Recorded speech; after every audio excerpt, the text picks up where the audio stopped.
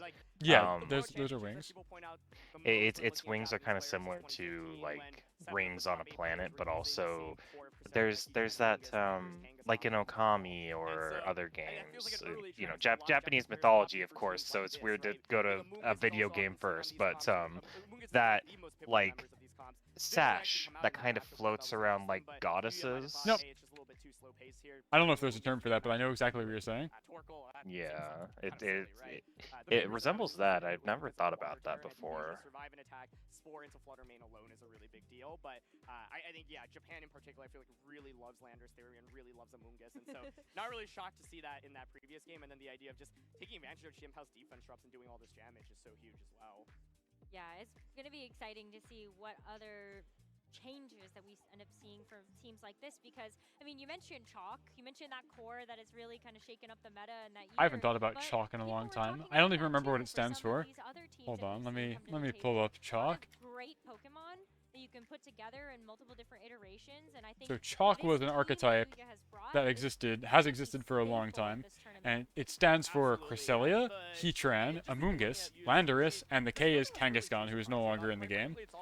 I see. But many of these other Pokemon are. In fact, we've seen all of them today except Heatran.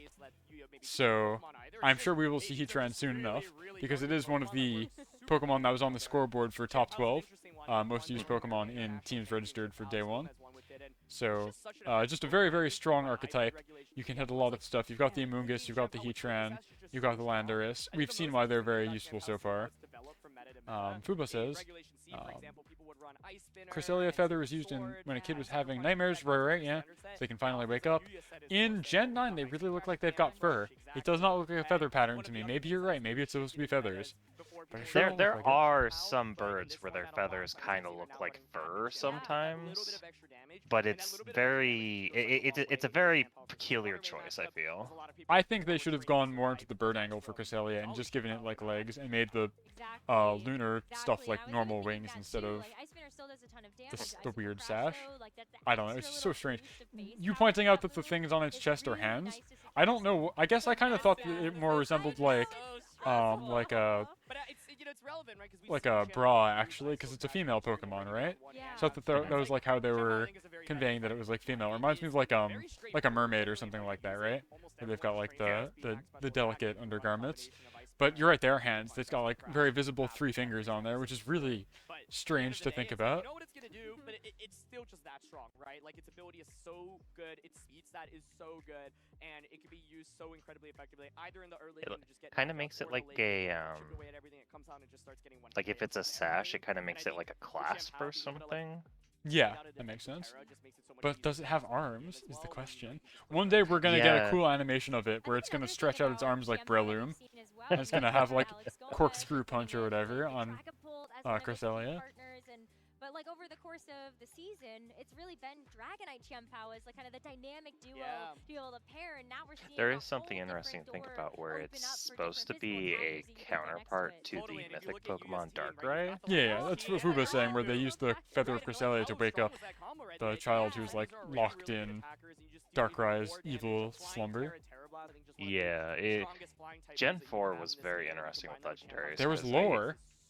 We don't have that anymore. There was tons of lore, yeah, but it was also one of the first ones.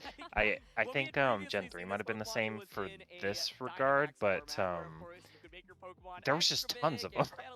There was just so many legendaries in a generation. And it's just like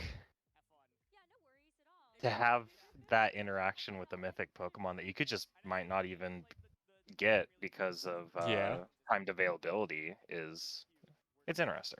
It's interesting is a good choice of words for it, yeah. I was very surprised that they're currently handing out a Mew for free. I don't know what I expected. I guess, like, of course it's going to be free, and it's just going to be handed out to everyone in the age of, like, Wonder Gifts or whatever. But I was just like, oh, everybody just gets a Mew. When they were hyping up the Mewtwo raid, I thought I was going to be like, and if you trade up your Mew from the previous game, because you totally have a Mew from the previous games, you'll be able to do better in the Mewtwo raids and be everybody's best friend. But no, everybody gets a Mew. The thing that I think is very interesting about it is the way that they're kind of advertising it in this here's like a random Mew of like 25 different abilities, 18 different types, and add it to your team, like in the sense of like a lot of their phrasing is like add it to your adventuring team in Paldea, and that's probably like a usual sort of phrasing method they use for it. But it's kind of like how we were talking about Brilliant Diamond, Shining Pearl a few weeks back. For save data, you can get like I think a level 10, no, a level 5 Jirachi and a level 1 Mew in Floroma Town, and you could just add them to your party for story that early. That's fun. Hold that thought. Lua V Lucky, friend of the show. Welcome, welcome, welcome. Bonasera. It is 11:15 p.m. We are entering round 3 of Swiss at Pokémon Worlds. Thank you so much for the raid. Bot is kind of betraying that you guys were playing Fortnite, I guess. So that's cool. Welcome. Thank you so much for the raid. I appreciate it. We're going to hop into more battles in a little bit. I'm joined by my co-host here, whose name is Tom. And Hi. so am I. And we are going to try and convey some of our Pokemon brain route to you. First 2 rounds were really, really exciting. Round 2 had a Torkoal on stream for all 3 games. It came down to the wire. Oh, we're going to get a winner's interview right now. Round 2 set, Yuya Tada. Huge congratulations. But yeah, thank you so much for stopping by. Very, very intense. Can you talk us through your thoughts towards the end of that game 3, how you were feeling in that match against Ashton? Yeah, this was a very close game. Yeah, Ashton. Yeah, so I must read Ashton's moves. So I'm very lucky to win this match. Yes, it was very intense at the end of that game. Were you sure you were going to get the KO on Cresselia with the U-turn? Yeah. Oh, were you confident Oh, you were he going to didn't KO understand the question. Yeah. I thought I can beat Cresselia, but a little bit nervous for it. Yeah. It's always that way. Yeah. Let's dial back to game 1. Yeah. You missed an icicle crash. Yeah. How important was that to losing game 1? Yeah. After miss, my priority is to understand Ashton's Pokemon stats. Yeah. So I survived game 1. Yeah. And you came back very strong in game 2.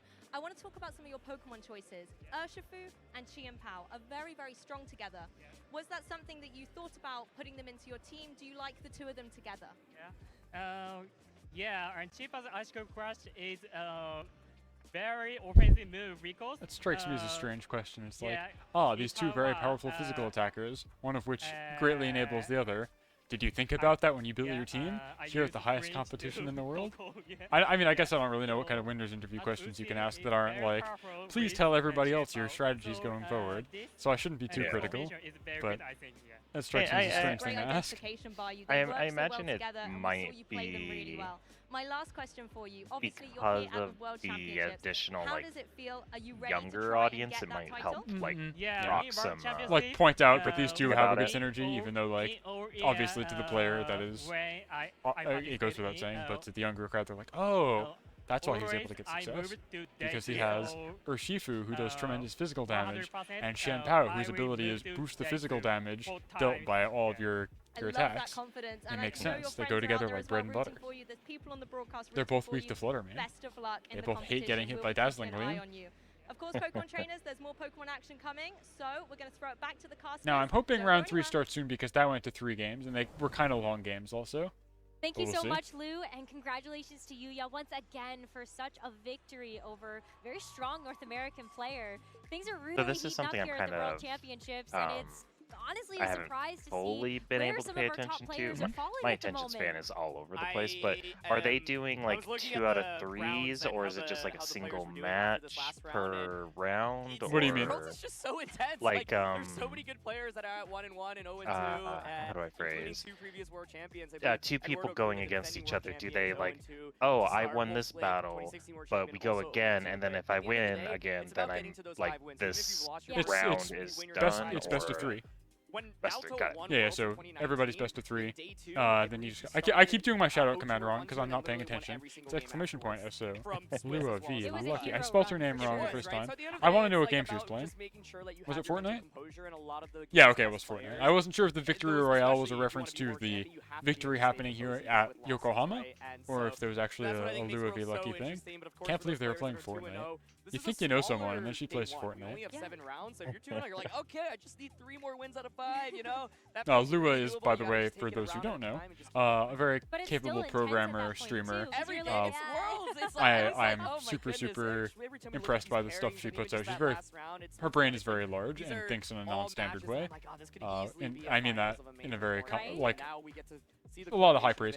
She recently did a series of streams on YouTube where she was kayaking while VTubing, like literally in a kayak, and she was streaming from the kayak, which I thought was very cool. She did one a while ago where she was going over her MRI on stream, like scans of her brain, which is pretty cool. And then she played Brain Age, like while talking about these scans, which was cool. The kayaking thing, if that managed to go off with like not really much foibles, that's yes, she's done it twice. She's done it twice, and it went great both times. I think it's awesome. She has a very powerful brain that thinks very powerful thoughts. So I am very Lua V lucky to call her my friend. Really, I think, zone in and lock in on it. So at the And end yeah, of the day, she's a techie type the main thing I also, always say making about tools and tournaments stuff. is that it's a long tournament. So I don't know why she was Each playing round is its own. Fortnite, Even if you start but 5-0, I'm glad they games achieved in the a row, victory or I guess in royale this at tournament, least. we only have 7 rounds. If you start 4-0, We you all lose have our 3 in a row, moments you of won't advance weakness. on. Moments of Or weakness, right, 0-2, yeah. you could win 5 in a row and move on, right? So it's all about just making sure that you treat each round as its own and don't let it impact you. But of course, some players I think do a really good job of riding the wave, riding the momentum, and Riding really the saying, "Oh wave. my gosh, I feel so confident right now. I'm playing lights out. I'm Fortnite just gonna keep it rocks, up." says And I Denchi. think there are some players where the You know pressure what? really gets Fair. to, and I know when I was I've competing in seen Worlds, especially when I was they've younger, added the Futurama especially when I characters to came in expecting to Fortnite, do well, and first few as rounds always, went every my time way, they add new like, characters, my just the mental images game I see on really Twitter moved on, of and so I think characters that's one of the A, toughest B, things C, about and playing D this game. It's a long interacting day, with each and other you is have like to have very so much funny. time to wonder, and so- Yeah. There's like a image of Fry using the hug emote on I think like Spider-Gwen or something like that. Spider-Gwen, yeah. And it's just like, aw, I feel something looking at this image. We've got an exciting game show. I saw a video actually just before I hopped in here of Fry driving a truck through like an icy canyon and then looking up and seeing Gojo from Jujutsu Kaisen and just an ox flying through the sky, and it edited in the Eve song, the first OP from the anime. Oh my It's just goodness. like Fortnite is. It's something. It's cool. For anybody who doesn't know, I'm a 3-time world champion, so I am going to win this game because I have the world champ difference. It's Ray Rizzo, That's all that 3-time needs world to be said. champion. Okay, world champ. How do I follow that? I don't have a world champ difference. But I'm Lou. I am Team Gastrodon. So if Gastrodon appears, I hope to get that one right. And yeah, I think definitely Gastrodon. That's my Pokédex. I don't know I what the feel like usually premise when I of see this your name, I see Gastrodon like segment very is. soon. We are one in the Yeah. same, Anna. One in the same. I'm Lee. I don't also have the world champ difference, so that's at a disadvantage. Pokédex speciality. I was a student of Professor Orc, so I'm gonna have that. So Kanto Dex, I should be fine. You're but showing your age, Lee. outside of that, yeah, All right. no, very Or are they old. just like Awesome. guessing All right. Pokemon Will based you be on some rooting descriptors? for Gastrodon, the world champ, or Professor Oak's student? Let's I find out now. honestly- All right, let's get our I first missed the prompt. Let's explanation find because out. I was too busy talking Who about do we Fortnite. identify? Yeah, same. It's one of the kinds of one Pokemon with kind electric cheek of pouches. Pokemon It shoots with charges from its electric tail. cheek This could be pouches. any of them. It shoots charges from its tail. That sounds like a Raichu thing. This is a Deden. I mean, Looking at me? Okay, I'll go first. Well, as a world champion, the only Pokemon I can think of here is another world champion Pokemon. This time, shout out to Sajin. I think this is Pachirisu. Could be Pachirisu. Okay. I But mean, it looks Raichu's like also a world Pikachu, champion but I feel Pokemon. like that's Too obvious? false, yeah, Too it's a easy. false sense of security, and it says one of the Electric kinds cheek of Pokemon, pouches and make me Pikachu's think the original. That's Deden true. though, So, which but is that the could be fairy type one misleading. from Gen It could be. Anything can 6. happen on this show. Yeah. I think, yeah, it could be Pachirisu. Am I allowed to say the same, or do I have to pick different? No, you can pick the same My one. my I think money's I on got a Deden. little. All right, all right. I also I think think I got a little thrown off Okay, by the just Blue in Jacket case, guy saying I will go for Kanto Pikachu. Dex. Just so, you know, we don't get caught by the, like, gotcha there. I All mean, right, who again, is there's it? like 8 different Pokemon that have this characteristic Is it of it being an electric Pachirisu? rat. Is it Pikachu? Is it someone else? It's Deden. It's got to be It Deden. could be Deden. It's Pachirisu. Okay. Woo! They were right. Good job. Rarizo knows what he's Pikachu talking is about. on the graphic, though, so I feel like